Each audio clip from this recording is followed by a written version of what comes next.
It's only in my dreams that I can change the world. I will be the sunlight in your universe. You would think my love was really something good. Baby, if I could change the world.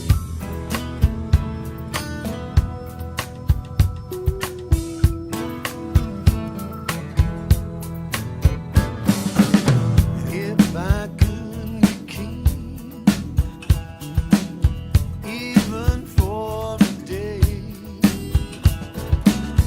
I'd take you as my queen. I'd have no other way.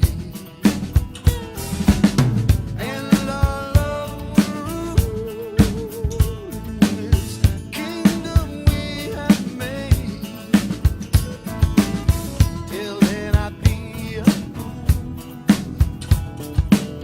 wishing for the day that I can change the world. I would be the sunlight in your universe. You would think my love was really something good. Baby, if I could change the world. Baby, if I could change the world.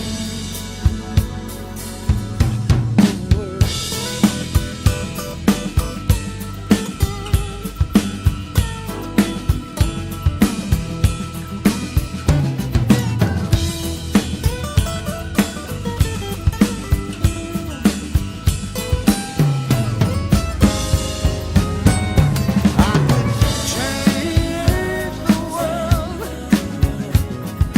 I would be the sunlight in your universe. You would think my love was really something good. Baby, if I could change the world. Baby, if I could change the world. Baby, if I could change the world.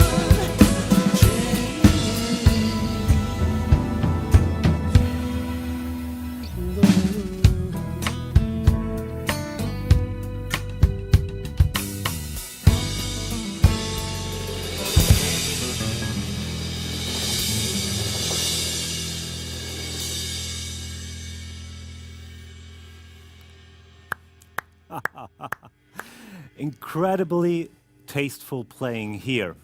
Hello and good evening. My name is Florian Alexander Zorn and you are watching OnlineLessons.tv. And the drummer you already saw is no one else than John J.R. Robinson. We are really happy and proud to present you one or even the most recording artist so far. To show you how many recordings he did, I printed out all his discography, which you can find at jrrobinson.com. It's a lot. When somebody like Michael Jackson calls you by the age of 25 to play his album Off the Wall, or other artists like Herbie Hancock, and the list is so full of big, big hit names, it must be a really, really awesome drummer. So during this live session, you can ask questions. So if you're watching it via Facebook or via our site, you can just type in your questions into the chat. I will read them and forward them then totally to JR. Warm welcome here, JR. Man, it's my pleasure to be here. Great having you here. It's Thank you. awesome. People all over the world are looking, and as I said, can ask you questions. The first question for me is like, when you download your discography, it says the first record was done in 1969. You've been like 15 years. What the hell? Can you just give us a brief introduction how you got started with drumming? How did that happen? When did you start? And when did it come to a professional thing for you?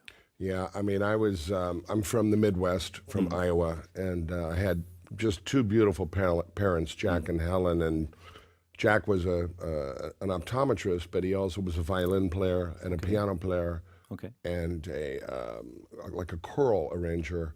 Okay. And he started me out at piano at Yes. age 5. But at the same time, you know, I was always moving, and piano was not the easiest instrument. And I see. my mother used to sit me down and play me swing records. And she would say, you know, that's Gene Krupa. Listen, listen, listen. That's swing. That's Buddy Rich.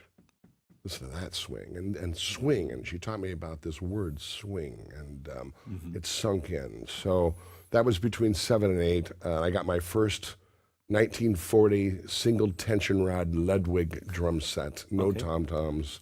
Little piece of crap 12-inch cymbal. And I first played a swing groove out of the gate. So about another 2 years later, I met a guitar player who was 9 years old, and I was 10. Okay. And we formed a band, and that was our first professional gig. And then we started working ever since. Wow, phenomenal. So you started out playing swing, but afterwards, as I mentioned, there's so many recordings where you played really serious, and I mean it in a good way, pop stuff. Right. Really, really on a high level. So how did it become, regarding, for example, the recording with Michael, how did you get that call? I mean, especially back in the days,